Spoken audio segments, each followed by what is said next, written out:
Apologies folks, just pressing buttons and doing bits.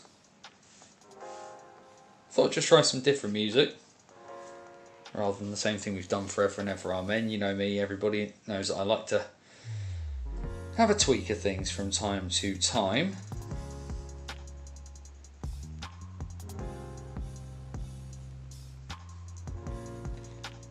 Just make sure as well we posted all the links too.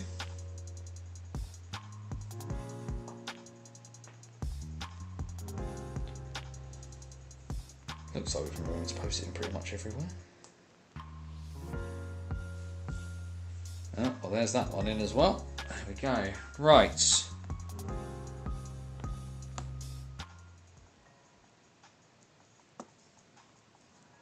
Click buttons.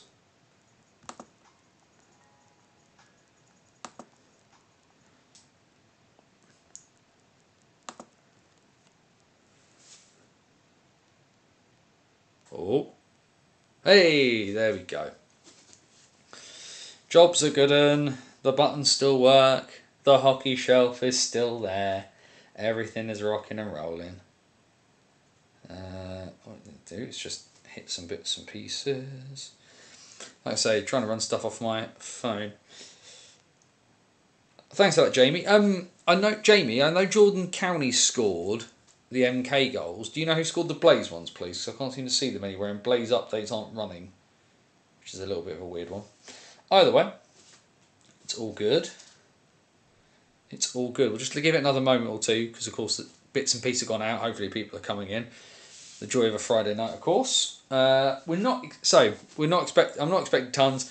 We're just going to run. We're just going to roll, and I'll explain what we're going to do in a minute, because just going to do it slightly differently tonight, just to keep myself in the run, as it were, but also to keep me on my toes, and also, like I say, just still not quite got everything the way I want it in terms of the transition head to the new stuff, but hopefully everyone is doing okay. We're just going to, like I say, keep clicking some buttons as well. It's also going to help if I can remember where I've put that. That'd be really handy, wouldn't it? We'll press that there. There we go. That'll also help too.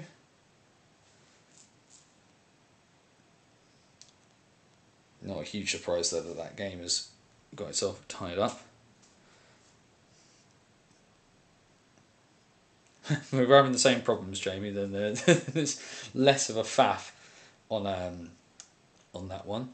Right, I've just seen the time, so we will get rocking and rolling. Guys, gals, and the gender fluid and all beyond the binary. It is well, not Wednesday, it's Friday. It is 8 PM, and welcome back to the BOTW What's Current stream. My name is Anthony Russell, and we are back once again to have an absolute wonderment and a whale of a time in the weird, wonderful and wacky world that is British ice hockey. We are now here, and will be here, coming relatively shortly, to walk you through the absolute best of British ice hockey, from the Elite League, the National Division, the NIHL and the WNIHL, and all levels from everywhere, because we just really, really like hockey, and I've realised I need to change the intro, and I haven't decided what I'm saying yet. But we'll figure that bit out as we go. Either way, happy Friday, everybody. Hockey is back in the British Isles after what has been quite a substantial wait for it to do so. Before we start, for two reasons. One, because it's a Friday, and two, because a year ago today, unfortunately, the hockey world lost Johnny and Matthew Gaudreau in a motoring accident in America, and obviously that hit the hockey community quite hard, particularly the NHL community and the communities of both Columbus, Ohio, and Calgary, Alberta, Canada. So, if you would, because it's a Friday, and on a Friday is when I generally have a beer. I've got Hedge Monkey by Glastonbury. So let's crack that open.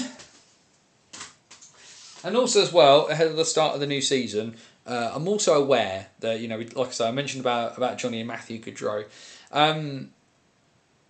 There's people who aren't going to be there in the next day, tonight, the next couple of weeks, whenever it is your team's coming back to bits and pieces, who were there before, and because they've gone and gone and departed to far better seats than we'll ever get to such things. So before we crack on, before we sort of officially start really kicking off 25-26 here, if you've got something in a glass, put it in a glass. If it's in the bottle or whatever, but we'll just raise a quick toast to absent friends. May the view be good where they may be.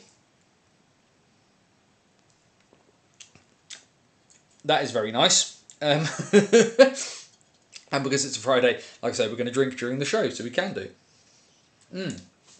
That is a good way to start the weekend. So, housekeeping before we crack on too much, and I will explain what we're going to do tonight. But of course, bannersonthewall.wordpress.com, your number one source for all things related to British hockey now, because like I said, we are undergoing our change of bits and pieces. A couple of pieces out, of course, since you last joined us here, since our July off-season special. Chatted to Matty Davies about things in Hull and their link up with Manchester, and of course you saw my first little foray into Elite League content of sorts with Guildford Flames assistant coach Andy Hemmings, of course, so a man who founded an NIHL club, a massive player in the EPL back in the day as well, and now of course behind the bench with the Guildford Flames under Paul Dixon, because if you're going to work for a club, you might as well lean into it and get some assistance with getting an interview.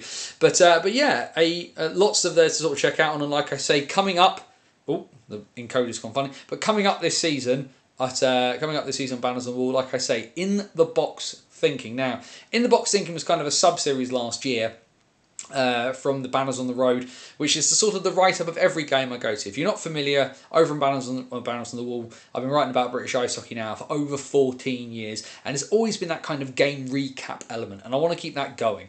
So where last year In the Box Thinking was kind of my sidebar of whenever I did commentary during the season last year, it means that is going to become the main game write-up series for this upcoming season for 25-26, where I'll be in the commentary box at the Guildford Spectrum. So that is what we'll be doing. That's what will be happening there. So you'll get an in-depth look about the last game that we've had, any eccentricities, what it was like trying to call the game. So I want to give people that bit of insight that they can't get elsewhere. And of course, the other big thing is that Hockey Stories is going to become, I'm going to try and make it much more of a frequent thing, maybe like one, maybe two a month, rather than kind of one every couple of months. So I'm already working on the next one. It should be said, I've got two that are kind of on the boil, but I can eventually pin one person down to do their interview. That'd be really helpful. But I should be interviewing on Tuesday night for the next Hockey Stories. And like I say, it's going to be a mixture of written ones and interviews as well, because the last one was a video, so I'm going to try and do the next one as a written piece because I like doing my writing. But either way, you're going to have tons of stuff as well as the back catalogue. The last couple of years with walking in the wilderness with Banners on the Road, all of the old Bison stuff, everything is there. Like I say, 14 and a bit years worth of stuff at bannersonthewall.wordpress.com. The other bit, of course, to remember, we're on YouTube.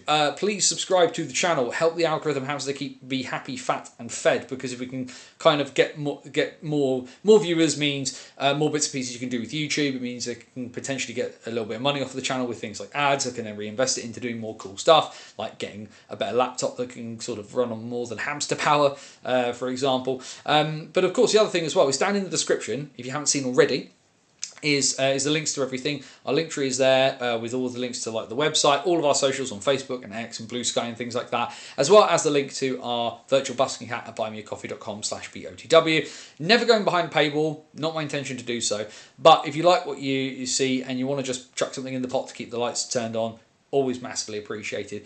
You can do that at buymeacoffee.com/BOTW. And of course, is this Marvel, the What's Current stream. Now, we are on a Friday night. You old regulars will be aware of how this works, but I need to say it in case anybody new has popped in. Usually, we are a Wednesday night, 8 PM show. We roll weekly during the season, and we've sort of done these monthly off-season specials to just kind of touch base with what's going on and what's happening. So that's generally how we've rolled things here. And of course, it means because we are live, you get the bonus of the chat. Questions, comments, thoughts, feelings, anything you want to chuck in as we're talking through bits and pieces. This is a show for British hockey now. We used to have a much more of a national division focus, but where I've taken this role in the Elite League, I'm opening up the doors. But it doesn't just mean opening up the door to the Elite League. There's lots of shows that are specifically Elite League focused, and they're really good at it. And if you want to go check those out, I encourage you to do so, whether it's AVFTB, whether it's Cat's Whiskers, whether it's 3 on 3, whether it's EIHL Face Off, the Heated Take, the new Guildford podcast. Go check those guys out because they're working hard to make something cool. But there's very few shows doing a bit of everything. And actually the What's Current stream, if you're not familiar with it, has always been a place where we've talked about anything and everything, because this is a cool, chilled out place. So the plan for the next season as well, like I said, Max Van Mullen has agreed to come back and do some graphics, but of course I'm just letting him have the summer off. You know, he's done exams, he's training up for the new season too. So when things get rocking and rolling with Max, when the season gets rocking and rolling, so we'll get the graphics back from Max for bits and pieces.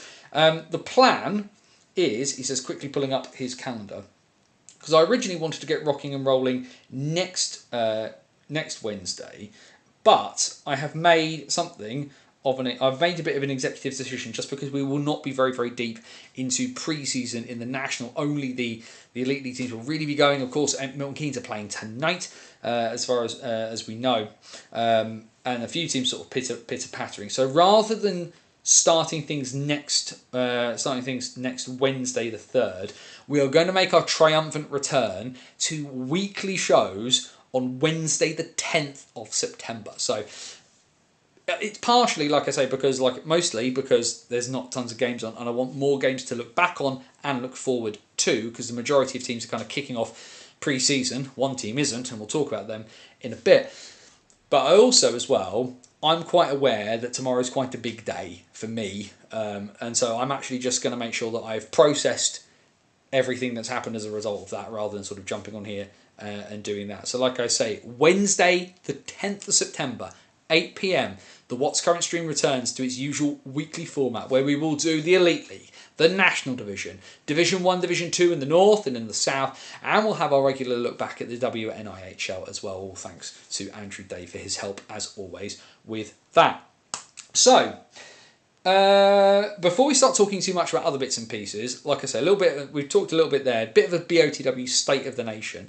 And if what I'm just going to very, very quickly do, I'm just going to pull up the app I've got for the back end of the website. So it's going to help if I actually press the buttons. So where have we been in the off season? So since Curtain Down, which was on the 5th of May, we have done what have we released as a website? We've had Alarm Bells, which was the piece about the issue for the Bees, The Gentleman Flyer, which was a hockey stories about Constantine Cantacuzino, a pioneer of Romanian ice hockey. We've done The Warriors Go North, where I spoke to Whitley Warriors GM Willie Dunn about Whitley joining the SNL. I obviously put out the piece about the changes here. From Terrier to Dragon, The Journey of Jake Witkowski, that came out at the back end of July.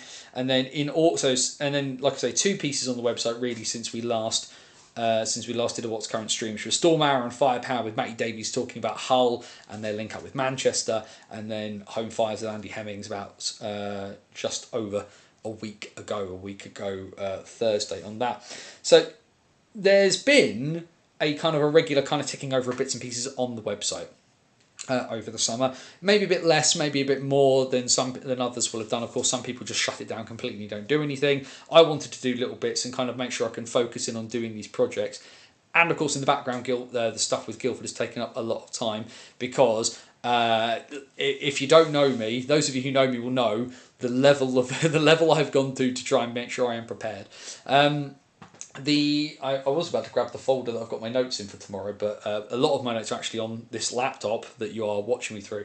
But the folder is there. I've got bits and pieces to have in my hands as well. So that took up a chunk of the summer, just because I wanted to make sure it is going. That when tomorrow comes, I'm ready for it, and then when next week comes against Cardiff, I'm ready for it, and then when Nottingham come, I'm ready for that too. So I'm just trying to be like a couple of weeks ahead. Had a lot of help from a lot of really, really good people, particularly John O'Bullard from the Nottingham Panthers. He's been fantastic in terms of helping with a few bits this off-season. So what that leads to then is, like I said, so the first proper What's Current stream of 25-26 will be Wednesday the 10th. Before that point, because I will have got some bits out of the way, we will have the BOTW Grand Preview of British Hockey. And it is there. It is not finished yet. There are some bits that still need doing, mostly because I'm struggling a little bit with the SNL piece, I won't lie. But it will have a primer for every senior adult division in British hockey. Elite League, National, 1 North, 1 South, 2 North, 2 South, SNL,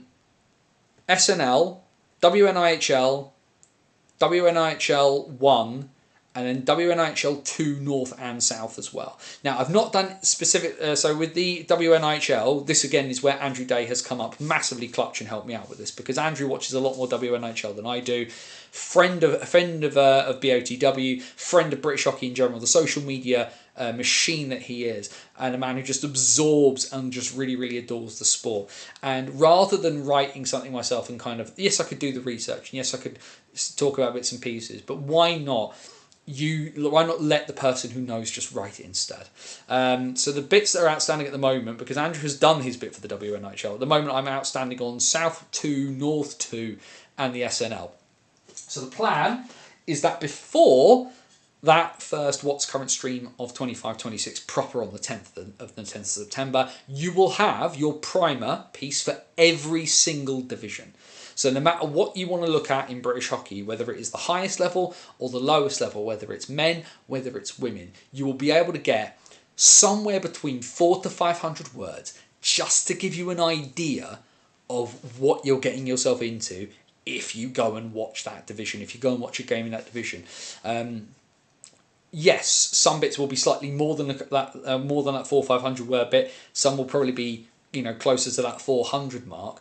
But the idea being that last year I did, in my opinion, the most comprehensive preview of the National Division you could sit down and read.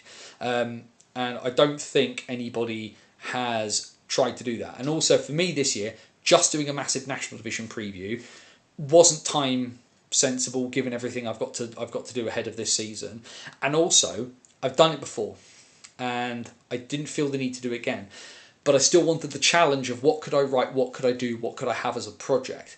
And also I've then been able to include somebody awesome like Andrew in getting involved in that, so that we've got not just a piece that you can sit down and read and it's just puff, but you've got it's got a little bit of knowledge from people who know what they're talking about, which is why I'm trying to get other people involved with bits I don't know quite as much about. So the idea being is that you will have, if you just want to say, like, what's going to happen here, just so you've got a bit of an idea of it. You can sit down, you can read it. We'll do what we did last year as well, so you can click and skip to the different bits and pieces of the piece. And the idea being that it should be a lot of good fun to read. That is the grand hope. Terms and conditions apply. Please keep your arms and legs inside the website at all times. Right.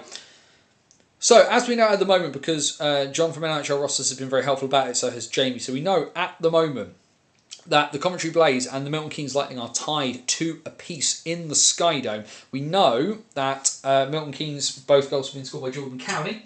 Oh, let's not put my beer down on a not flat surface. And we do not know at the moment who the Coventry Blaze goals have been scored by. I am very, very quickly going to see if I can find out who the Blaze goals have been scored by.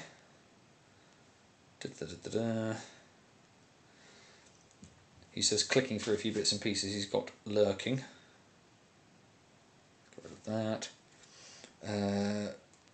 If anybody knows, then chuck it in the chat, that'd be really useful. The other game that we are aware of, like I say, the Glasgow Clan lead the Spartans de Marseille by 1-0 at the end of the first period.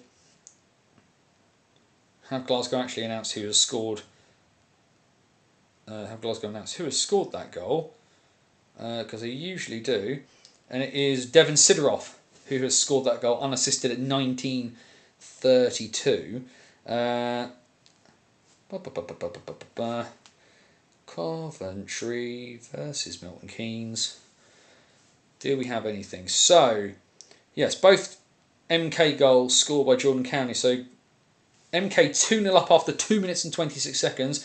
First goal. So the first goal is down as Cowney from Gulliver from Martelli at 1:45, and then Cowney from Ilya Koronchuk at 2:26. The Blaze goals, a first goal in Blaze colours, albeit in pre-season, from Colton Saucerman, from Pellick at 9:08, and then the equalising goal at 15:33 is Matthew Gleeson from William Boyson from Elijah Barriga at 15:33. So those goals there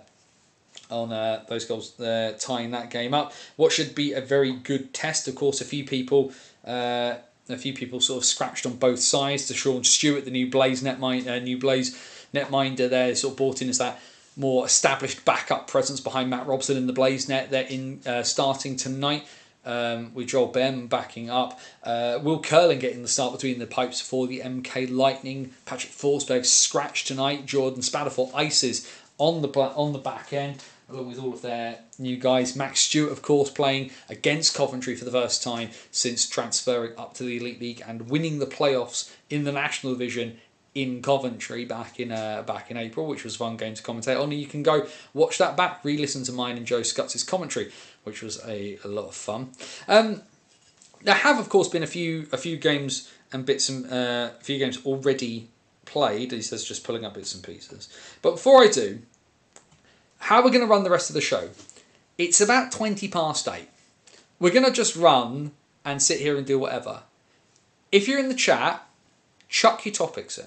Because there's a loose bunch of stuff that I kind of want to talk about tonight, but I want to take this one easy. It's a Friday night. We don't need to panic about structure, especially when we're about a week and a half away from getting back to doing everything in the way that we usually do it. So like I said, this is a bit of a free-for-all. Normally, our free-for-all comes at the end, but we're going to do a free-for-all of pretty much the entire show. I'm going to chuck in the bits I want to, and you in the chat, those of you in chat, chuck in what you want as well. Like I say, any topics you want to talk about, like I always say, questions, comments, thoughts, feelings, anything you want to throw it in. Let's just put everything on the table. We can do predictions if you want to do predictions. We can do favourite signings if you want to do favourite signings. We're going to go, like we usually do, for about somewhere between an hour and 90 minutes tonight. And we're just going to chill out and have some fun and chat hockey. So like I say, chuck bits in the chat, and I'll throw in some topics that I've got noted down as well. And let's just have a chill out. Let's have a chill out tonight. If nothing else, I have had the worst crick in my neck the entire week. And it has been an absolute pain in the backside when knowing that what's coming up this weekend is me doing this. And seriously, there was a point a couple of days this week where I couldn't put my neck past about like 15, 20 degrees either way. I was a little bit worried. Rumours Forsberg is injured, hand injury whilst playing golf. Not serious, will be back soon. Well, of course, in injuries, Guildford have already announced that Jake Kupski, the man marked down to be their starting netminder, is injured and will be out for a couple of weeks. So Taz Berman and Adam Long left for the moment to guard the cage ahead of tomorrow's game against Le Gothique d'Avignon, which will obviously be definitely not something that Paul Dixon wanted. Guildford, of course, blighted massively by injury last year. If you want more, particularly on me chatting about Guildford, you can do that on the previews that are on the EIHL Face-Off podcast with Jordan and Stephen. That's on Spotify, so you can go find that. And of course, if you want any the folk from the 3 on 3 podcast from David Scott and John have done a massive bumper, like 3-hour preview with all the timestamps, so you can skip between all the teams and do that. But yeah, like I say, just stick stuff in the chat. Let's just chat our way through and enjoy ourselves and just have a fun chat about hockey. Now let me pull up the results that we have from pre-season so far. David Phillips injury covering over in Belfast too. Indeed, he looked as lost on the bench as ever in a Belfast jersey last night in the Champions Hockey League against Kaipo. A bit of a kicker there for the Giants. They were defending very, very valiantly, 2-1 up going into the last couple of minutes, and end up losing in overtime to the Finnish side. Great to see. Certainly, Rose Mitchell-King got a good chunk of ice time last night. I've not looked at the game sheet very clearly. Should we do that now? Actually, if I click some buttons, Champions Hockey League, because what we should be able to do is work out from yesterday's bits and pieces we could pull up the game sheet. If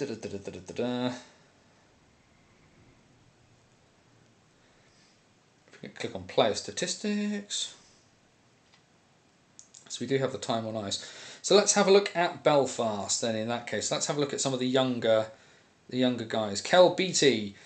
Kel Beattie gets 7 minutes 17 of ice time. Rhodes Mitchell King 6:34 of ice. Davy Phillips gets 4:25. Carter Hamill doesn't touch the ice apart from the warm-ups on that one. But really, really encouraging stuff to see both Kel Beattie and Rhodes Mitchell King getting a chunk of ice time there as well. I mean, Davy Phillips getting less ice time than those two young lads. A bit of a shame that Carter Hamill couldn't get on the ice, but with the game being so tight, that will obviously be the argument why somewhere in the middle of that they couldn't have chucked him out for a shift to get him on the ice. Lord knows on that one. Either way, where we are at the moment, because we are effectively 2 weekends deep into pre-season for a lot of teams, knowing that obviously teams have been rattling around doing bits and pieces already. The 16th and the 17th of August is when British ice hockey officially started getting its wheels turning again, as the Cardiff Devils beat Gap, the Ligue Magnus side from France, by 5-1 on both nights of their games there. Belfast then were the next into action, preparing themselves for the CHL. They lost by 4-3 at home against Stavanger, and then beat the Oilers 6-1 the following night. Also as well, we've had Glasgow tying with the Herlev Eagles of the Danish Metal League, and that was a 3-3 tie before Herlev came back the next night and absolutely put the boot into Glasgow with an 8-2 win. Concordia University from U Sports in Canada, even though Concordia was in Montreal, they play in the Ontario University Athletics. A narrow loss to the Nottingham Panthers, and then the teams played overtime, which the Panthers won because of course they did before the Stingers from Montreal defeated the Cardiff Devils by 3-2 on Sunday down at the Vindico. Now, of course, what we should have had last night, we should be coming in with an extra result out of pre-season from the Elite League, which is the Fife Flyers. Obviously, a lot of talk about Fife over this off-season with new ownership, albeit we don't really know who that new ownership is properly. The social media has been up and running, doing bits and pieces. The roster's been being built. We've seen this. Obviously, they've probably released it now because they needed to. But a big long list of sort of theme nights throughout the season. Fife really altering their attitude and their approach this year. But they were, of course, meant to have played yesterday against Corona Brasov of the Erste Liga, the sort of combined Hungarian-Romanian league. Brasov, of course, now coached by Matthew Myers. A lot of people wondered whether he would go to Bristol and be their new coach there. But no, instead Myers taking the opportunity to coach overseas for his first head coaching appointment. But Brasov getting basically shafted by the airline industry. First flight cancelled, got themselves to Istanbul for an alternative flight that then got cancelled. And they basically ended up, 1, sleeping in the airport, and then 2, saying sod this for a game of soldiers and going home. Fife now, of course, bless them, at the start of this new era, are left scrambling because they have had no pre-season against anybody, and with all the will in the world, and as much fun as it would be to watch them play the Kirkcaldy Kestrels, then they are looking at what they can do to alter that. No pre-season from the national division teams, of course. The first national division team to get rocking and rolling is tonight with the Milton Keynes Lightning. But we have had some results elsewhere in the NIHL. The Sheffield Scimitars, fresh off their rebrand, and they say their rebrand. They've kept the same logo and changed their colours to be the same colours as the Steelers. Albeit, I think they've done their jerseys slightly better than both the Steelers and the Steel Dogs. The Scimitars are Division 1 though, taking on the Sutton Sting, probably now the favourites for Division 2 North, given the Telford Tigers too have elevated themselves into Division 1. But it's a win for the Sting. They win by 6-5 after overtime at Ice Sheffield. So maybe not the most auspicious starts to the Division 1 side, but that's what pre-season is for. It's for making the mistakes, it's for getting things wrong, and for checking out how things go. And I've just seen as well there that John has put the Scimitars result in the chat. Thank you for that. But that's another game that I had missed off of my list of things to mention. Was another one there. 2 Division 2 North sides there battling against each other, I can see from the chat. And a 10-5 win for the Sheffield Titans over the Altrincham Aces. A good marker there for the Titans. I've not seen much out of their roster. The Shim's new jersey is very Edmonton Oilers-esque in my opinion. This is what I've said as well to a couple of people, and I wonder if that talent borrows, genius steals, right? So the fact that they've kind of gone down that route, firstly, they look drastically different from the Steelers and the Steel Dogs despite having the same colour scheme. And yeah, I mean, you can make jokes about everybody copying NHL templates. Enough clubs do it. But it's obviously like I say, it's just a nice jersey. It's just a really nice jersey. I don't think there's any two ways about it really on that front. It's just a nice shirt to look at.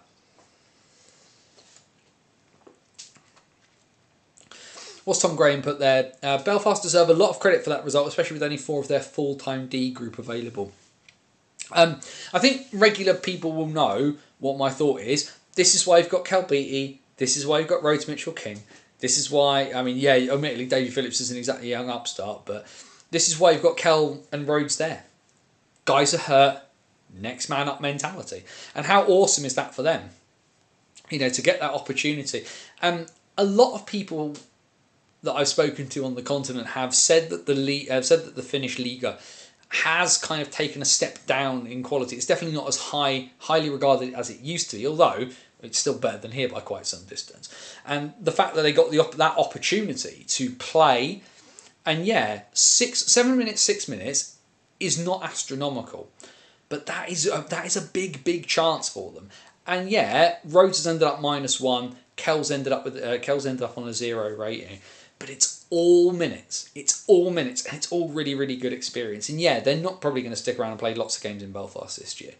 But that's a better player with big game experience who now heads back to the national division. We know how good Kel Beattie is. We know how good Rhodes Mitchell-King is. We know how good Carter Hamill is as well, even though he didn't ice on that evening. And like I said, always a bit of a shame. I'm always a big proponent of the fact if you put someone on the bench and let's see your backup, then you should ice them. The Martelli and the Osborne twins played for Nottingham last weekend. They did, actually, yes. If I can find the game sheet. Nottingham. Let's have a quick squiz.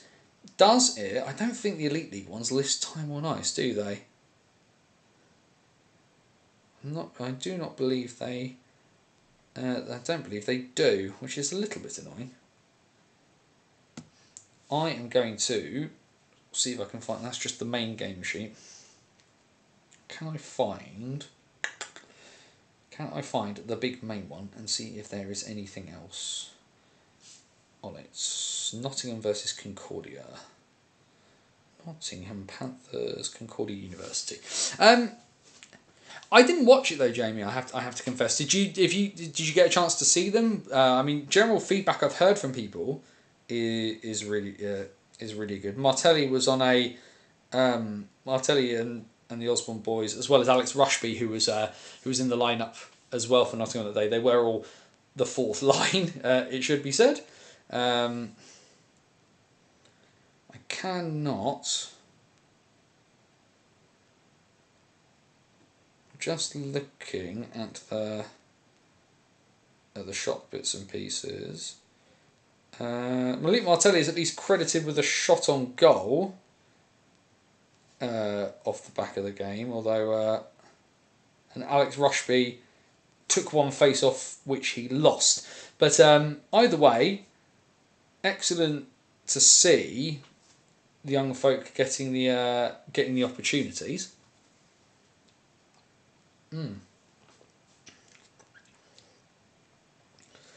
He's just quickly having a squint at Glasgow, of course, because Carl Carruth was in the lineup, as was Torrin Anderson, getting some minutes on the fourth line for the Clan last weekend as well, albeit in quite a definitely not in a situation you'd like to be in, getting absolutely smacked around as Glasgow were in the second of those games, but a lot of good bits and pieces happening for young British players. It seems a lot more thought being put into what's going on with them. The other thing, of course, that we had out of the Elite League was that they did slightly alter their roster regulations when it comes to young British players. which says pulling this up here. Any player under the age of 20 as of the 1st of August 2025 will no longer count towards the team's overall 25-player roster limit.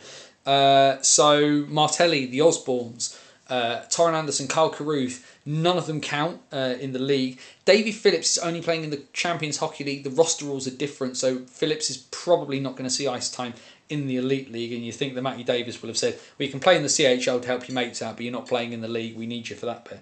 So the idea being that 16 to 19-year-olds effectively now, there is no restrictions basically on adding. The issue with the Elite League is they still remain their bench size capped at 20. So it's kind of using Brits in the event of injuries a little bit more. It feels like potentially than giving the incentive. For me, if you're going to do this and you're going to have players effectively not count against your roster limits and your signing limits, they should have upped the bench size to 21. Maybe even 22, which I know is kind of like 22 would have been double IHF standard. That's fine, and I could potentially get that. But for me, if you're going to say, oh, we're going to give more opportunities to play, then you need to expand the bench size, because otherwise the incentive isn't there to particularly to do it. It just allows them the ability to call somebody up and not get charged from a roster spot. But in the pinch, it does mean that clubs, rather than desperately trying to cling in an import, well, they can try and find an available British player to fill that spot instead and give them minutes to play in the Elite League, which is really good. Concordia took a little while to get started against Cardiff, but were impressive when they got going. Joe Verbetic was brilliant in net. Bailey Harewood got a lot of ice for Cardiff. And there's a good discussion point as well, actually, is Bailey Harewood in that talk of young British players getting their options, because, of course, a few teams now, we've seen it more this season than we have in the past. Zane McKenzie with the Coventry Blaze, of course, he's playing tonight. Bailey Harewood at Cardiff, where they've been on two-way contracts, but the NIHL side has held that contract. Whereas now, and we saw it with Zane last year between the Blaze and Peterborough, and we're seeing it again this year, and we're seeing it this year with Cardiff and Bristol for Bailey, where the Elite League team holds the contract, and when they want to send them down, they will send them down in that very NHL, AHL model, but the Elite League team gets call on their services first, and that is a big, big thing, because I think, obviously, whilst I am not always the biggest fan of that NHL model, I think it turns people into property more than it does looking at a holistic kind of view of developing the player. People understand how that kind of a system works. And sometimes as well, where you don't have much, make it simple, right? Make it simple, make it easy for people to understand. So having that setup in place, I think is really, really good. Do we potentially see that happen more with Belfast, particularly as well if Rhodes Mitchell-King is impressed, if Kel Beattie is impressed, where actually, yeah, we'll keep that link with you for the NIHL. And yeah, like if you're under 25, we can still keep you on a two-way, even if you're over that 20 age limit, and we still have to count you potentially. But we will hold your contract and we'll send you down if you need the game time. Like there's a lot of value in that for some of these young guys who are there, who have been on the bubble, on the cusp for a little while, but maybe Elite League teams are not quite fully in on them, as it were. The other person, of course, we need to think about when it comes to British development, of course, it's Connor Lee, Brindley Caps as well, and what happens with him over in the BCHL this year. Dom Gabai finding the back of the net for the Milton Keynes Lightning, and the Lightning lead again, having been 2-0 up, having been then pegged back to 2-2. The Lightning lead again on the power play through new import acquisition Dom Gabai. Of course, Dom Gabai, the last for the time being coach of the Berkshire Bees, now in a very, very different role with the Lightning, where he doesn't have to focus quite so much on those other bits and pieces. Let's just see if we can't pull that up. I've clicked on the wrong thing there. Where are we? Coventry versus MK.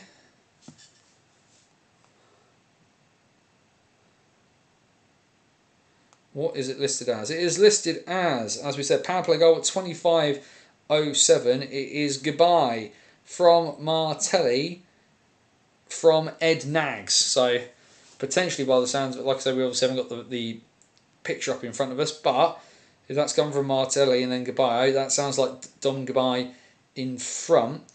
Chris Wells and Holly Neenan refereeing that game. Lee Young and Ollie Coyne on the lines for that one. Really good to see Ollie Coyne getting the opportunity to line in a game like this as well. Very, very, very enthusiastic, very talented young man on the line there is Ollie Coyne. No, I didn't watch it, but I heard good things from Panthers fans. Yeah, didn't really see any bad words. I always think if people are very, very quick to say people have been either excellent or terrible, you'll get bits about the extremes, but maybe if things were just fine, they'll sort of see it in the middle. But obviously, I think a lot of us have been shouting about Malik Martelli for quite a long time on that one. Just to return to Tom's point on Bailey Harewood, though, Bailey, I mean, effectively the gauntlet has been thrown down by Paul Thompson, the new head coach of the Cardiff Devils, which is he's going to have the opportunity to prove that he belongs. And he needs to take that this year. Jacob Bryson, of course, has been called up, has been playing with the Devils a little bit as well. A lot of Cardiff Devils fans really impressed with him. I think his age is showing a little bit in some of these games, in the bits that I've been able to watch. And clearly, the vision and the ability is there. He needs refining, kind of in the same way Harry Thomas needs refining. But if you're Cardiff, that's why you want to work with the Bristol Pitbulls, because the Pitbulls, as we know, have not been the greatest of teams. And the Pitbulls still technically don't have a head coach announced at the moment. But the idea that you have that ability to get them seasoning, to get them minutes elsewhere, is a really, really big thing. For me, like I said, I'm less fussed about Bryson making the Elite League at 16-17, even though he's played in these preseason games, and that's really, really good. For me, the next player that I'm really, really intrigued on as to what he does and where his way forward is Elliot Lewis. I'm really, really fascinated to see what Elliot Lewis can do with the Lightning this year. Not playing tonight, interestingly. Potentially he's holding on to a knock as well at the moment. But there is a lot of ability in that young man, and I'm really interested to see what he does. Apologies, everyone. There's just something crawling over there that if I don't get rid of, I will get complained at by the wife. So we will do that as well. But yeah, lots of good stuff. Lots and lots of good stuff happening at the moment. He says very, very quickly, scuttling across to grab the Clan score. What have we got from the Clan?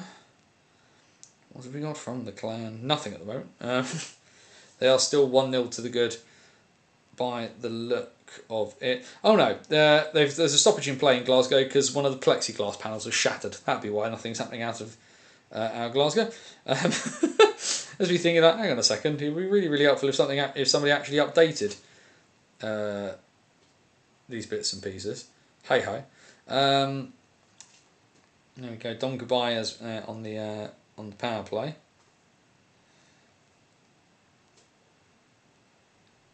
Video out of Glasgow of a bit of a coming together between sides. Who said the thing is who said it was a friendly? Nobody. There's no friendlies in ice hockey. You have challenge games. That's what they're called.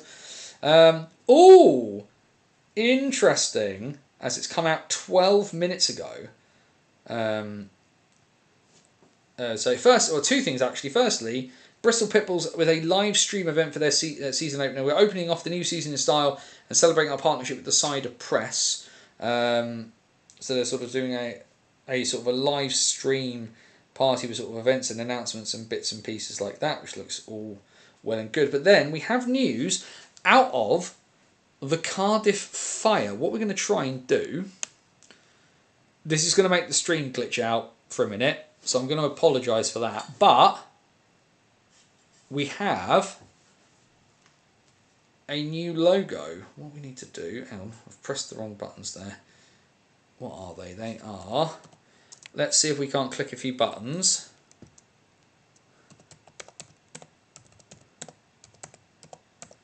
Let's see if we can't pull this up on the stream live as we're chatting. Like I say, it's going to make the encoding go all wonky, but bear with me. I promise it'll be worth it, because this is an interesting choice from our friends at the Fire.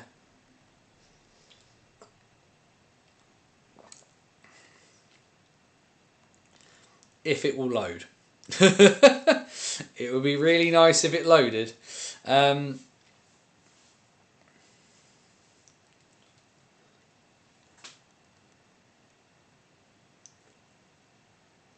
Is this going to actually load up? But either way, ahead of their 10th anniversary season, the Fire have got themselves a new logo. The redesign comes as part of the team's 10th anniversary festivities, commemorating a journey that began in 2015 and has since ignited passion across the Welsh hockey community. The new emblem retains the club's signature flame motif, but introduces a sleeker, more modern design, gone is the traditional crest-style badge.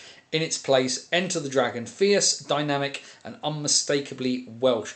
The 25-26 season marks a milestone for the Ice, who have grown from humble beginnings into a club with a passionate fan base and a reputation for fierce competition. For those unaware, of course, the Cardiff Fire, part of NIHL Division 1 South, they finished 8th last year, making the playoffs ahead of the MK Thunder and the Oxford City Stars in the end, but being very soundly beaten by the champions Slough Jets in the first leg of the playoffs. Dumpty dumpty dumpty dumpty dum.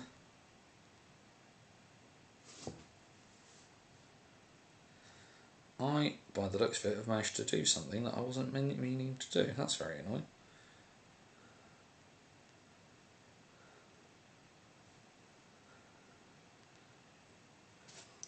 Let's see if we can get that. Yes, an equaliser. An equaliser again for the Blaze.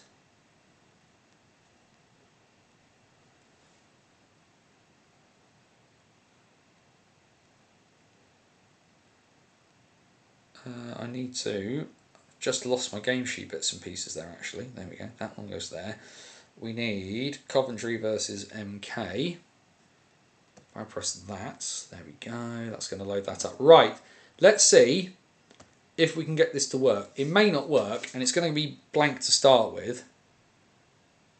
I'll click that. There we go.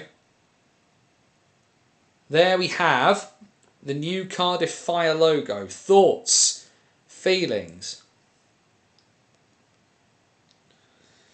Right, third goal for the Blaze, scored by one of their new signings, William Boyson, and assisted by another one of their new signings, Ivan Shukurov at 28-29. That's a 4-on-4 goal, that one. What do we think of that new Cardiff Fire logo, though? I am interested by it. I think, because they said about it making it look sleek, but then the hockey stick makes it less sleek. I think it would have been better if they'd binned off the dragon holding the hockey stick and just had the flaming dragon head and the word template underneath it. For me, it's definitely a big change. It's certainly a bit more updated, a bit more modern than what came before it in that sense. NIHL Blaze versus MK Thunder at the Sky Dome tomorrow at 6:45. Thank you, Jamie. It is almost impossible to keep tabs on the fixtures at the moment, given everything that's going on. Much more merch friendly. Yeah, I would say so. It's probably a little bit. It feels like it will be a little bit easier to do, but like I say though, I'm not sure. I think it would have been easier for them had they binned off the hockey stick bit. Although potentially they're a bit too worried about being too close to the Devils logo.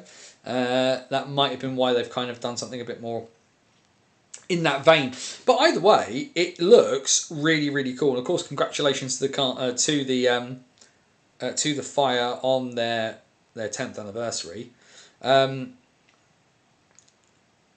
You said something just done that. Because of course, the other thing for the Cardiff Fire will be... I'm just going to press that and we'll come back.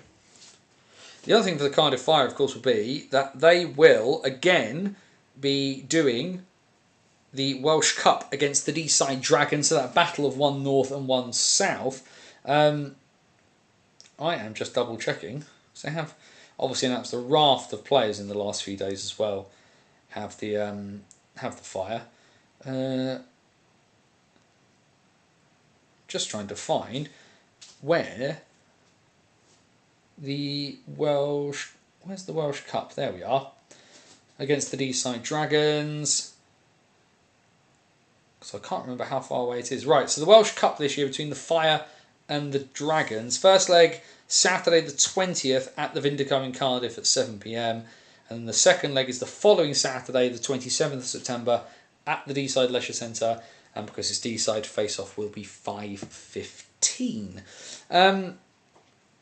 So fair play on that one. And that will actually be Those will actually be their first proper fixtures, albeit on the 27th, the Dragons will travel up to Deeside, win the trophy, and then they've got their first league game the following day, the 28th, on the Sunday, at home at the Vindico against the Swindon Wildcats too. So, cracking on in style on that front of the Cardiff Fire with their brand new logo, brand new title sponsor, and getting rocking and rolling. Clan game back underway after the Plexi replacement. Good, that's what we like to see.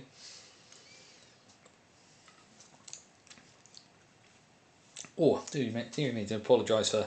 Just needed a break for that. For those of you, like I say, for those of you beerheads, like I say, Glastonbury Brewery. This one is called Hedge Monkey. It's really nice. If you like your classic ales, then this one will definitely be for you. Oh, that is actually just what I needed on after what's been quite a long week. Roster size in the National League certainly up this season, though. Roster in the National League less than 20 players. Well, agreed, and that's been a certainly a lot of people wonder what would happen to Bison given the issues that the Bees have had and the approach that the Bees felt that they had to take. But the Bison have managed to kind of pull in a decent sized group of players. The imports are untested, I think is probably the best way, but look like they're sort of coming from places that are generally relatively well regarded, albeit Zach Shanker's spell last year in the French third division is a bit of a head scratcher. But it feels like the team he was on had tooled up to try and get themselves promoted. But yeah, all 11 teams coming in with sort of decent sized rosters.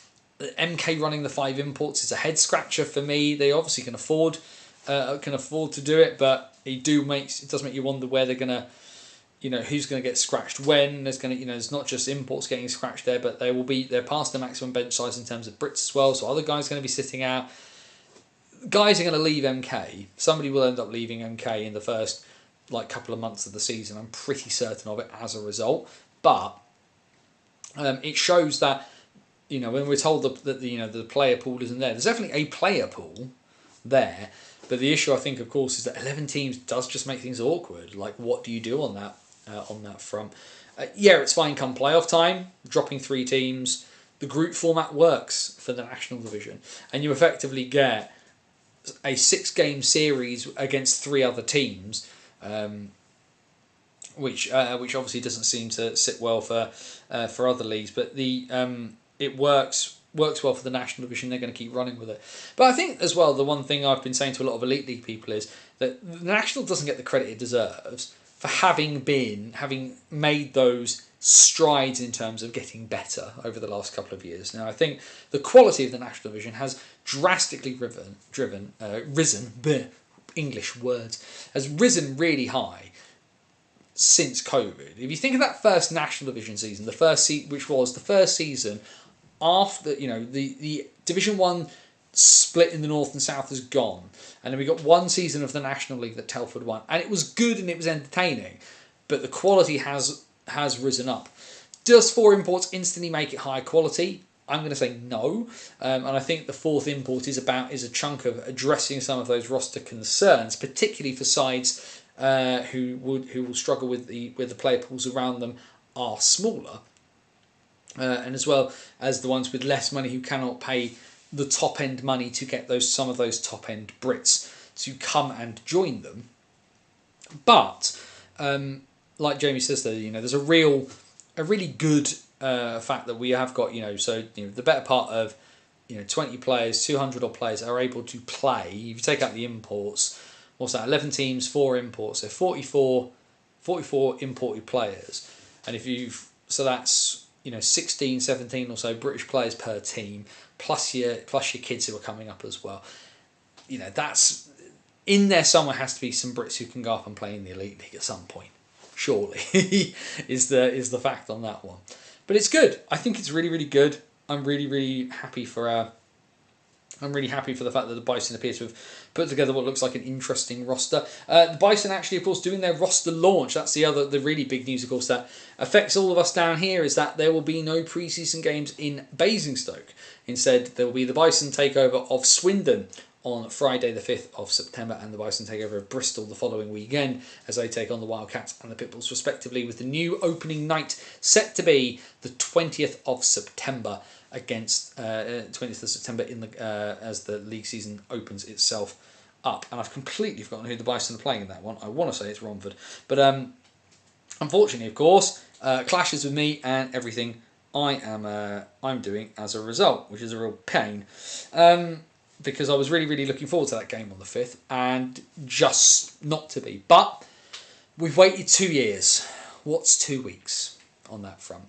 So the beer bottle is still sat in the kitchen, which is off over that way as you're looking over it. But yeah, I will have to find another night to go to Basingstoke and crack that one open, as a shame. But hopefully tomorrow afternoon, the team launch event at the Spruce Goose up at Leisure Park is going to be a big success. And folk clearly seem to be behind what's going on. Obviously, hopefully, touch wood, there will not be too much sort of extra travel needing to happen as a result. And that will be that will be interesting. I was looking to see if I could get along tomorrow to it. Ultimately, I've kind of felt that discretion is the better part of valor. One, like I say, because I've had this issue with my neck all week, and two, I've got to focus tomorrow, and I'm just going to try and focus on doing one thing tomorrow, which is turn up and do the commentary job, which is for me game 1 of 30 something odd for the year in Guildford. I will actually, if we're going to write about every game and all the bits and pieces, let's give you the slight sneak preview, because here is the folder. The commentary folder, because what it essentially has in for the bits and pieces I do. So what I generally operate on the premise of, if I'm commentating, is information that's going to change quickly on the fly, or things that are very, very wordy, is what I have the laptop for. So I will generally have up the live game sheet. On a regular Elite League night as well, there is live stats, live tracking of bits and pieces. So that will generally be on the laptop itself, because those things can change in real time. I hit F5 or refresh, everything comes up for me. The folder has a couple of bits and pieces. One, pens, pencils, and some blank paper, because you never know when you're going to need to scribble something down. Keep tabs on any things that I want to, if I can scribble something down to then look at in a period break, to then bring up to then talk about later. But then effectively what I have is one plastic A4 folder per team, with on the front bits to read, stats, bits and pieces and the like, and then the other side is roster list with their up-to-date stats. You can't see that for love nor money. Let's try getting that out so you can see. So with Guildford, bunch of written bits and pieces, which at the moment is just who's left and who's come in, and a few stats from the league from last year, and then stat list, which at the moment has each individual player's stats from last year, and if they're new to the team, where they were playing and what they were doing on that front, which is really annoying, because a couple of places, even within U Sports, didn't keep plus minus, and the national division doesn't keep plus minus either. So Ben Solder has just a big NA at the end of his bits and pieces. So what I will generally do is I will have these in my hand, because then if a power play happens, I can quickly flick it over, and I've got the power play stats as of the start of the game to hand. I've then got a list, so if I can't read the name, I can generally read a number, and I can pull out, and I can see, number 86 is Jake Kugler. Anyone who's got a particularly awkward pronunciation, I will write in a phonetic pronunciation. I'm just trying to see if I can find one. I actually can there, because Amiens have a player called Conor McCachran, and because his sailor name is spelled Maceachern, I've actually hunted down footage of him playing in the U Sports, and somebody saying his name to then write down a pronunciation of it, which is really, really helpful on that front. So I will generally have those in my hand to then flick between them if I need them, and that's how that will work. Now for Elite League games themselves, the league produce a pronunciation guide, so I'm actually able to sit there and look at each of the players saying their own name. Now, that helps to a point. It helps to a point if they say it really, really quickly, and I have asked the league about this, so I remind them to say it really, really slowly. But yeah, so it doesn't help all the time, but it is very, very useful to do. The National League will be 5 import in the next 2 years. Well, I mean, the Elite, when the EPL collapsed, it was a 5 import league. I'm not sure. If I think it is going to go to 5 imports, I think it'll be longer than 2 years. I think it will probably, if they do, they'll probably be in the 4-5 region. Because the EPL was a 4 import league for a really long time. Oddly, some U Sports teams have plus minus from last year, but not all. Yes, Tom, and this is what I found as well. Western Ontario, because Jake Gravel has joined Guildford from the Western Ontario Mustangs, and they don't seem to have plus minus. But I was able to get plus minus for Tyler Prezuzzo, who played for the Alberta Golden Bears, which is in a different conference of U Sports. U Sports has 3 conferences, essentially. You have Canada West, which covers everything from Manitoba westward, so Manitoba, Saskatchewan, Alberta and British Columbia. Ontario University Athletics, which covers Ontario, which is the most populous province in Canada, and the Quebec, a lot of the Quebec teams that have U Sports hockey programs.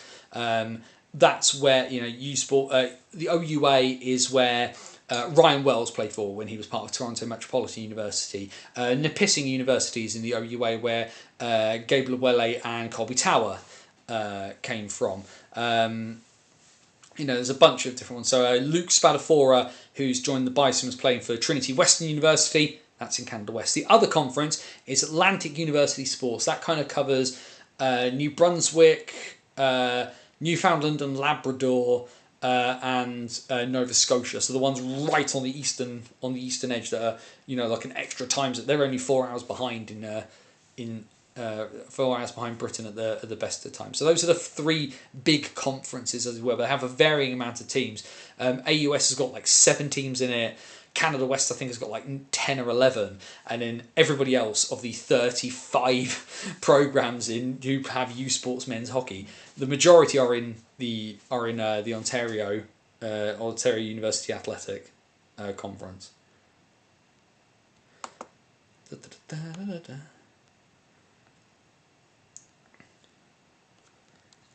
Press that. There we go.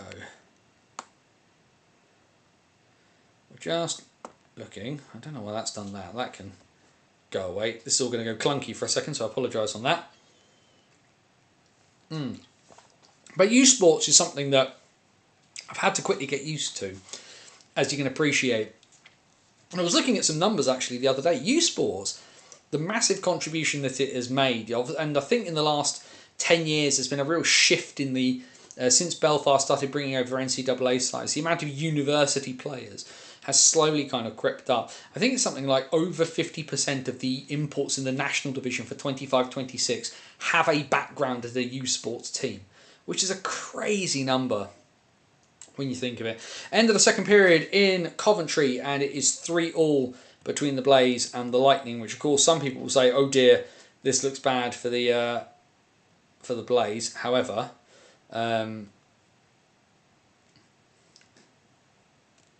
hopefully, like I say, pre-season is the time to get things wrong. Everything, pre-season is whose line is it anyway. Everything is made up and the points don't matter. So it'd be easy to have a bit of a wobble about such things, but I think hopefully people will not take everything quite so seriously. Just looking at some of the bits and pieces from Champions Hockey League, no huge surprises at the moment, and of course some games tomorrow as well. Belfast back in action against Ilves Tampere at the off the back of having 1 point, having been so close to taking home all the points and then letting 2 slip through their grasp. Of course, overtime last night for the Giants. We're not seeing any indication of that no return rule with the puck.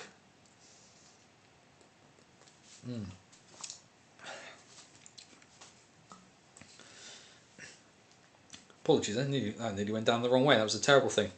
Hockey-wise, though, what else have we had since the last time? Racing. Oh, what's this from Jamie? The race in the top 8 in the National Division on paper looks the closest we've seen it, in my opinion, with Bristol and Solway improving from last season. Without wanting to give too much away of my National Division primer, I would agree to a point, but I think at the beginning of last season, I said the title looked to be a 2-horse race to start with the potential for a bunch of other teams to step into, to potentially punch up and maybe nick a trophy, which ultimately they didn't do, because Leeds took 2 of them and MK took the other 1. So I was right for the most part. For me, the biggest change this year is that for the first time in quite some time, the Swindon Wildcats are in the title conversation before the start of the season.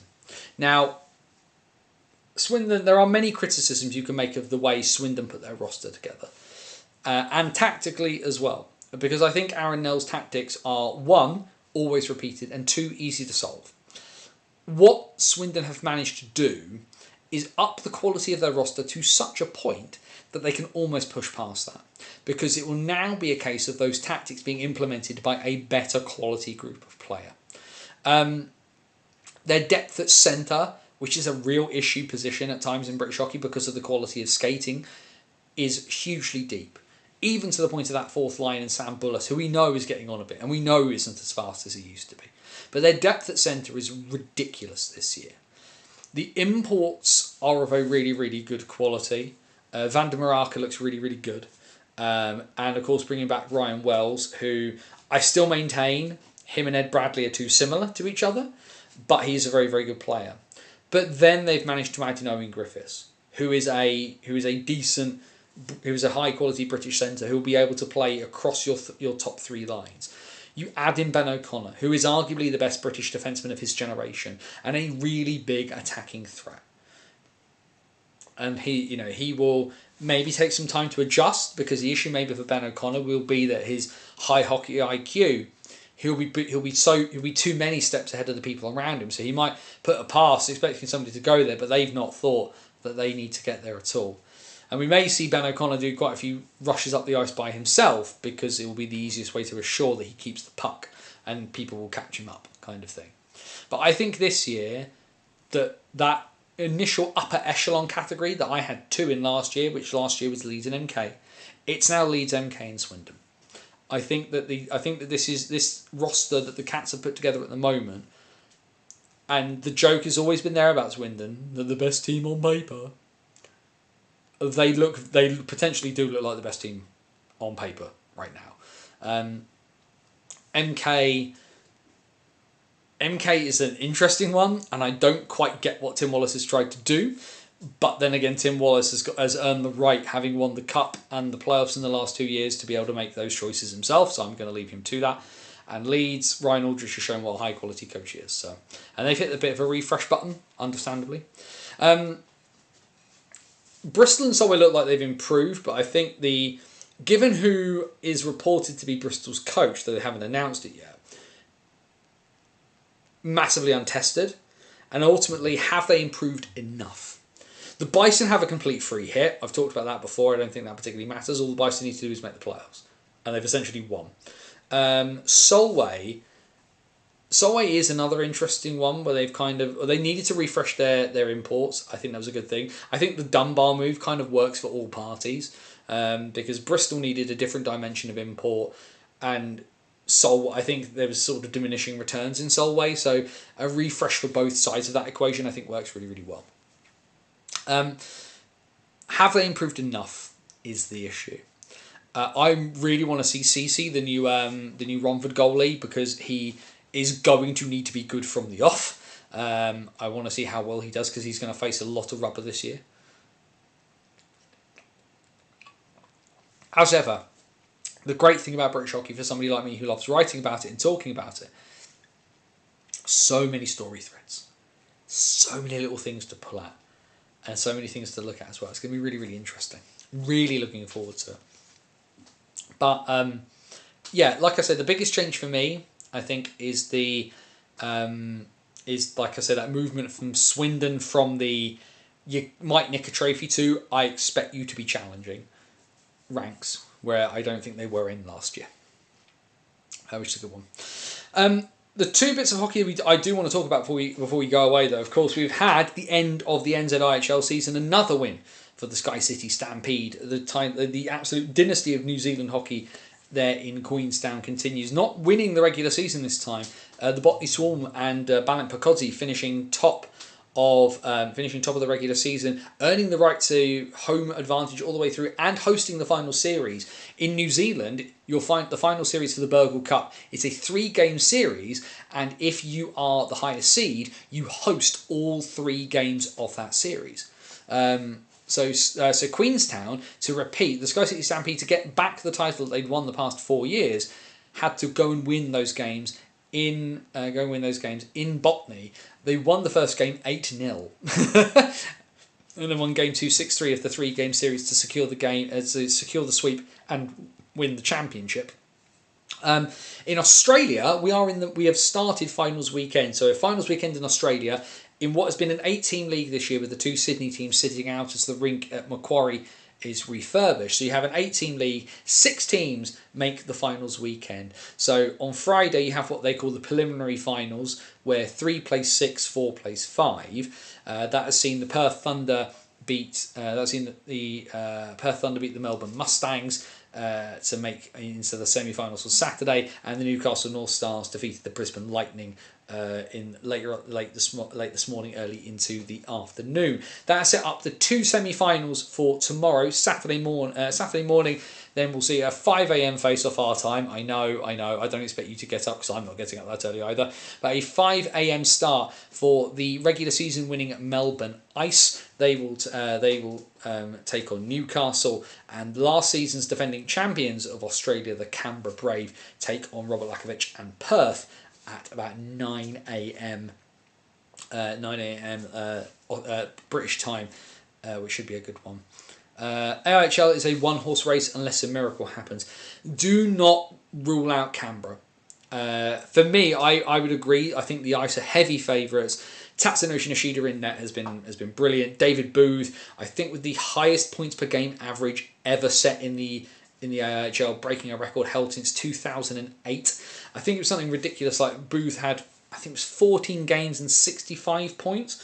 Let's just quickly see if we can't get this up whilst we're chatting about it. Andrew, you're a legend, and I will read those bits and pieces momentarily about the WNIHL. No, not the stats, league leaders. So David Booth, of course, former 500 games in the NHL for him, has finished as the 4th highest point scorer in the league. So the Brisbane Lightning, who were knocked out today. So in terms of Australia, top scorer in the regular season was Tanner Hops of the Brisbane Lightning. 26 games played, 33 goals, 47 points, 47 assists for 80 points. Second was Perth Thunder, was Robert Lakovic's teammate Yu Hikosaka, who plays for the Japanese national team. 28 games played, 36 plus 32 for 68. Third was Carson Miller of the Brisbane Lightning, so you can see where the offence was coming from there. 26 games played, 23 plus 43 for 66. David Booth for the Melbourne Ice, like I say, 500 games in the NHL, has played all over the world. 34 goals, 30 assists for 64 points in 14 games. 10 plus 4 games. 14. That is the absolute ridiculousness of that. In 14 games, he is the Ice's joint top scorer with one of their Swedish imports, Joakim Erdogan, who has the same number of points, 19 plus 45 for Joakim Erdogan, in literally double the amount of games. Erdogan played 28. Booth played 14 and scored 64 points. The second semi-final is the one that matters. Yeah, it's, for me, Newcastle, and Kim Talberg, of course, the Coventry Blaze captain, playing for Newcastle this season as well. Newcastle have been so inconsistent at times, it's really hard to know what to do. If Melbourne keep their cool, then they should be very, very comfortable. Although that being said, playoff hockey David Booth. Yeah. It's going to be insane. That second semi-final though, which faces off about, like I say, about 9 o'clock between Canberra and Perth. Robert Lakovic, going to help on, trying to help Perth win its first ever Goodall Cup. It could be massive, really, really massive. If you can find a way to watch the game, then do. Yeah, go as Arts has written there in the chat. Go watch the highlights. There were some goals. He's literally escaped past all 5 defenders on the ice. Yeah. AHL team rosters are stupidly huge. Well, yeah, that's because a lot of guys will dip in and out. It's it's a proper semi-pro league, much closer in the way it operates to Division 1 than the national. What else have we got there? 'Cause there's a few bits and pieces. Andrew's even got us the fixtures. We love it. What's that from Jamie? The side I'm hearing a lot of negativity from is Peterborough. I mean, to be fair, and this isn't to sound horrible, there's a lot of Peterborough folk who are very, very down about their team a lot of the time. And they generally will find a way to pick themselves up. Really interested to see what they do with Ashley Tate as coach. Because it is a huge, huge sea change for them. But it will be interesting to see. Right, the WNHL update from Andrew. New head coach of the MK Falcons, a name familiar to many people within British hockey. Nick Paul, the multi-trophy winning former coach of the MK Lightning, now taking his talents to the WNIHL and the MK Falcons. Andrew's mentioned there as well. Plenty of signings, some highlights. Marley Easton, one of the better netminders one of the better young netminders, signed to the Guildford Lightning. Emma Coma and Joy Scott Russell have signed for the Swindon Top Cats. Mo Muir, Amanda Murdoch and Megan Walker have signed on for the Solway Sharks ladies up in Scotland. Some fixtures this weekend as well, by the look of it. What should be a really interesting challenge game there on Saturday at 6:55 over in Cambridge. The Cambridge Kodiaks taking on the Queen Bees. That could be a very, very interesting one. A good. Not the highest level of test for them, although the Kodiaks have stepped up to Division 1 this year. But the Queen Bees getting their legs moving early, which is a good thing to see. And then a 3:15 game tomorrow in the new under-16 from the new under-16s North bits and pieces. The Leeds Junior Knights and the Deeside Dragons face off at 3:15 tomorrow at Elland Road. Mike with the Swedish results there from the CHL. Brinnas losing 4-1. Who were Brinnas playing, Mike? I've forgotten. Do we think that Belfast giving their 2 ways decent ice time last night is a good thing? We did talk about this a little bit earlier, Mike, and where they've only got 4 established D-men, they didn't have a choice, and therefore it's good, with both Kel Beattie and Rhodes Mitchell-King getting more ice time than Davy Phillips. So that works for me. And Art, you mentioned now about David Booth. There is a really good goal that he scored that sort of went viral. If nothing else for Jeff Coop's fantastic commentary. David Booth is a bad man doing bad things.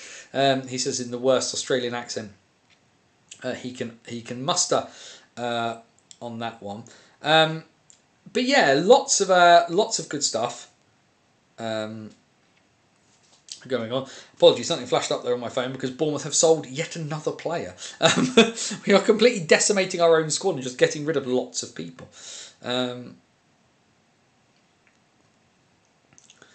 Do we have anything out of Glasgow? Brno. Oh, they're playing Brno. Fair enough. Thank you very much. But yeah, like I say, lots of fun stuff going on. But yeah, new hockey stories in the works at the Mo. Like I say, I'll leave the one where I've been struggling to pin down the my interviewee for a bit. But yeah, I won't give too much away. I never like to give too much away. But I'm delving into U Sports a little bit. And one particular program within U Sports because it fascinated me looking at bits and pieces. And when I it's one of those things of I looked at something and I was like, I'll reach out and see if they're interested in having a chat. And I got an email back within 30 minutes. And I was like, you know what? Let's run with it. Oh dear. Oh dear, we clipped in and clipped out there for a second. Apologies about that, everyone. But the as good as what was I saying? Doing things that other people are doing, like as good as I believe my ability is, right? I don't need to prove anything to anybody anymore. And so I'm going to write the things I enjoy, because actually I think, and I'm going to do the things I enjoy because I think I can do what I do better than anybody else. I'm literally, after complaining about it for so long, I'm doing a Peterborough. I'm going to do things my way. And if people want to try, if people want to do, if people want to, I don't need to keep up with anybody else, and I'm just going to do my own thing, which I think it was a really good place to come to. And it's not like a case of, because of what I'm doing now, I need to cut back on what I'm doing. Like, if anything, I'm doing as much, if not, I'm pretty much doing the same amount of stuff. But actually, you know what? I don't need to do anything in anybody's way, and neither do you, right? And this is the thing I keep saying about a lot of this hockey stuff to people.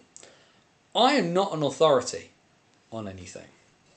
I appreciate that some people do hold me in that esteem, and thank you for that. It's really nice to be valued. But if you want to have a go at this, have a go.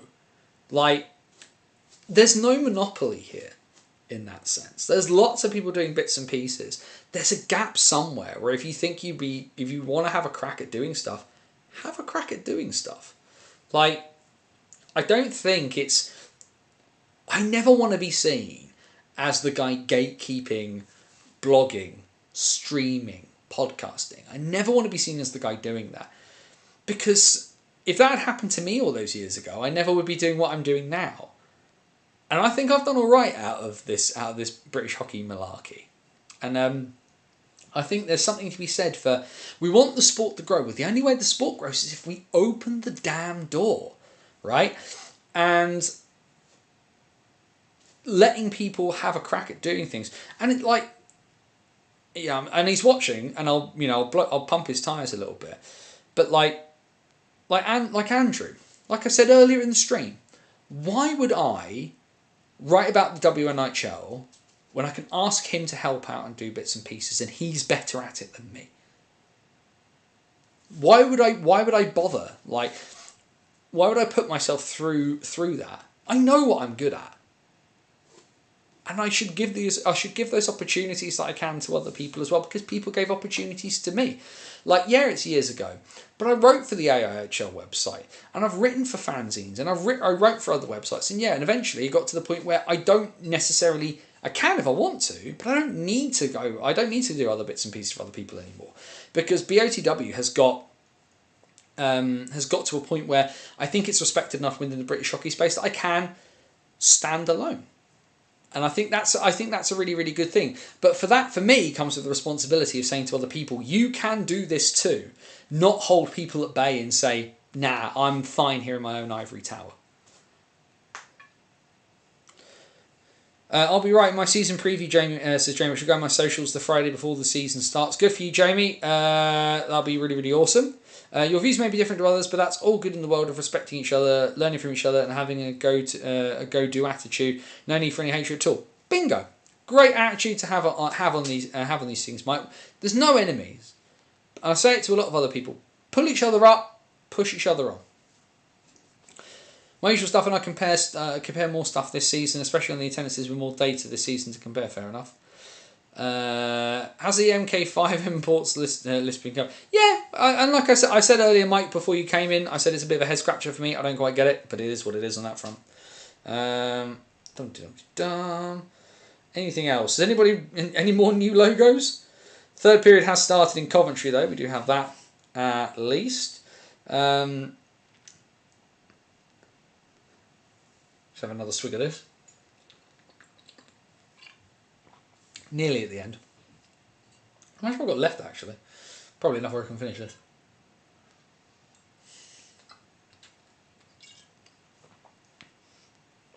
I'm looking forward to my off-season side. Yes, John. Well, you get to pop up once every 3 months when someone gets moved around. Yeah. Oh, that is the good stuff. We do like that a lot. Yum yum yum.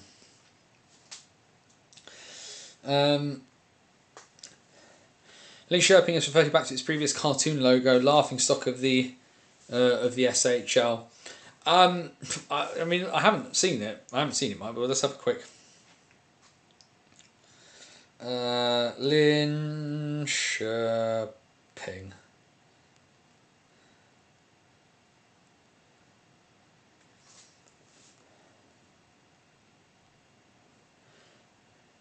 Oh no, let's have a.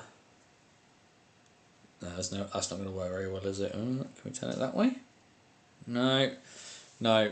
And given the fact that ODS is already disconnected during this, we won't bother with that. That is, it's not great, but it's not terrible either.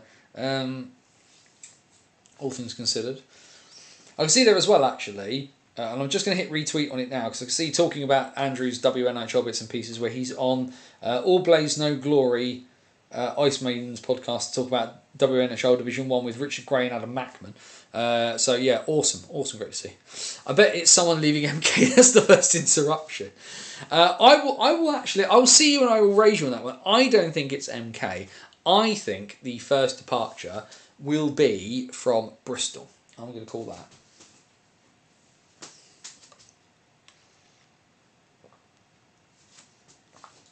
Ooh. That's my call on that one. Blimey, we actually made it through to 9:30. Nearly at any rate.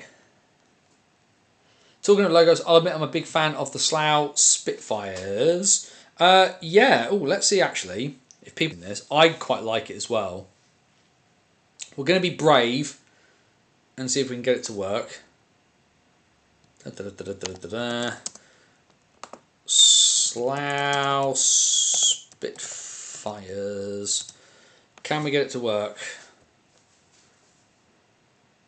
Podcast headlines straight out of Bristol. I mean, that will be the line I use if nothing else, Mike. So thank you for that one because you didn't copyright it.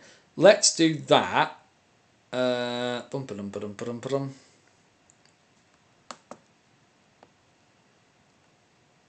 If I can get it to work.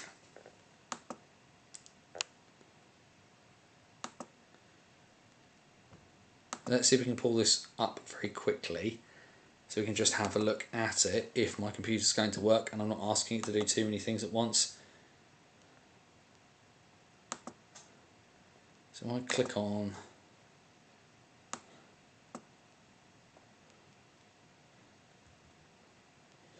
can I get it to work?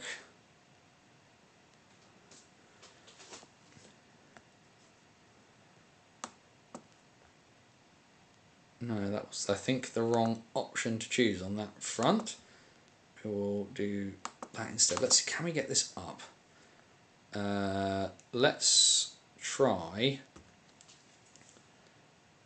going that way instead. Because we'll have a look at this and we'll kind of make this kind of the last bit. So last call, questions, comments, anybody wants to chuck in the chat, chuck it in now as I desperately wrangle the tech to get this Slough Spitfires logo up. Of course, the Spitfires, the new Division 2 side. Oh Lord.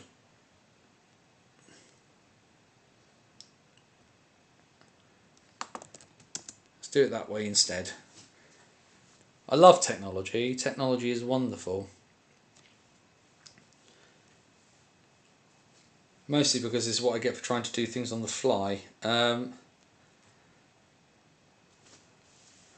It's also very hot in this room now. Which is all equally annoying. But like I say, questions, comments, thoughts, feelings. Last call for bits and pieces as we try and crack on and do stuff. Let's click there.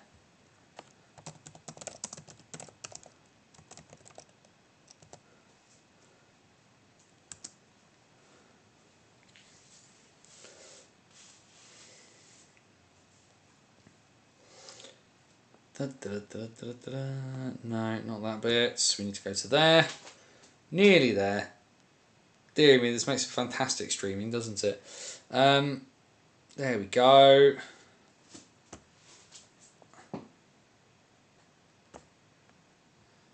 Right, let's go here. Clan underway in the third. Good, that's what we like. Window capture.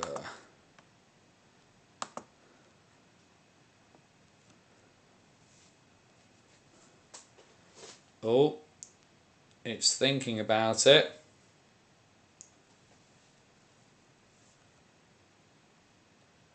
It's thinking about it.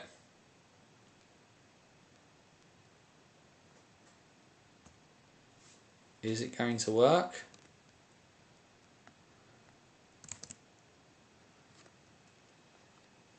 Oh, everything's now freezing. That's not a great idea at all.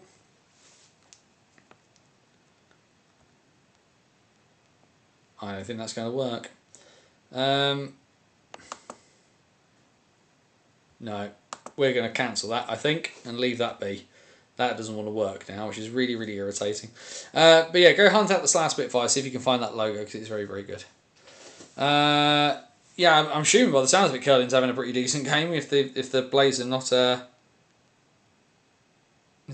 being able to get too much past him. That's my wife sending me news from the wrestling, which is fine.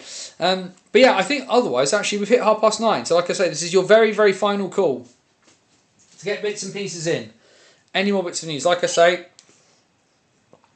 I will say it now and get it out of the way. Tomorrow night, 6 p.m, Guildford Flames TV. The first game of pre-season for the Guildford Flames between Paul Dixon's new look Flames roster and Les Gothiques d'Amiens. From the League Magnus, coached by former Basingstoke, Nottingham and Glasgow forward Kevin Bergen. Should be good. Really looking forward to it. Again, a big thank you for everybody's support, everybody's kind words. It's time to put it all to work now. That's all I've got to do. I've got to start repaying the trust and the faith that people have in me to do the job. And that starts tomorrow and goes for the next 30-odd weeks or so. 4-3 Blaze, Colton Saucerman, who does have a fantastic beard, it should be said. I'm not a big beard person. But credit to him for a quality beard there, it should be said. But I think we'll leave that then. Let's go check out the rest of the Blaze game and see what happens there. We'll call it there.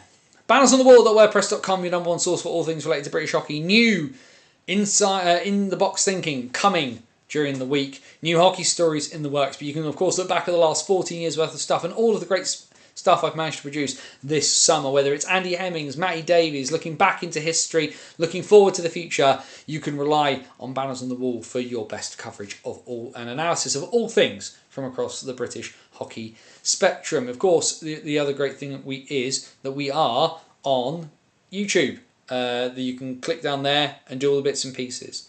Subscribe to the channel if you haven't already. That'd be massively appreciated. Keep the algorithm hamster happy, fat and fed. If you look into the description, you've got all of our socials. There's the link tree there for our links to the website, as well as Facebook, Twitter and Blue Sky. And a link, of course, to our virtual busking hat over at buymeacoffee.com/BOTW. We're never going behind the paywall, but if you like what you see and you want to contribute to help keeping the lights on and everything turning around, it is massively appreciated if you want to chuck some money in the hat. And if you can't, share a piece, like a piece, subscribe to the YouTube channel. Like I say, we're nearly at 500. Nearly at 500 subscribers. That'd be awesome for a really, really small scale British hockey channel. And then, of course, like I say, the BOTW previews British hockey coming in the next week or so. Once I've got everything nailed down, and then we will be back for our weekly run of shows starting Wednesday, September the 10th, here at 8 p.m. And that is, and like I say, and that will be the What's Current stream will be back weekly as we intend to be with our new format, but the same light-hearted look at everything involved in British hockey over the previous week. MKL versus Tilburg tomorrow. Yes, that will be a very, very interesting one. I'm really interested to see what happens there.